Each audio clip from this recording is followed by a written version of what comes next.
2020 Honda Civic. We're just starting the procedure right now to start the vacuum. I haven't actually attached the fittings yet. One of the first things, every couple videos, because guys miss this, they don't get to see what I exactly do. So this will protect your O-rings on the inside of the fittings from getting scored and scratched, lubricated, and prevent vacuum leaks if there's minor imperfections.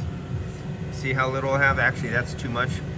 But that will prevent minor vacuum leaks that come up and around your O-ring that seats on that flat surface that goes around there. You can actually have a vacuum leak right there.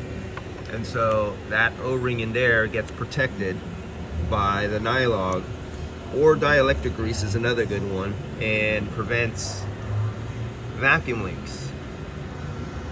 That's just one little extra thing you can do, and I can't stress that enough. But if you have dielectric grease for your spark plug boot, that works just as fine. You know, you don't have to get this. Every auto mechanic has dielectric grease. So now I'm going to open it up to the system. I'm down to 111 microns, 10 microns, 9. You can see it's falling really fast. I'm just drawing the vacuum on the manifold and the hoses all by themselves with the vacuum pump. So let's open it to the system, and you will see this as soon as I open it. You'll see it jump up. There it goes. It is now open. It's now open to the system, and as you can see, it's closed all the way. It's closed all the way, and just lightly. You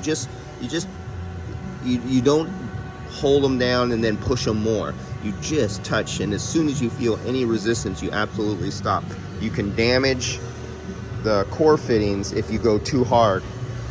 And as you can see, we're already down to 1400, 1300 microns. We're dropping real fast. Front end accident, brand new condenser. All right, we'll come back to this when we're down more.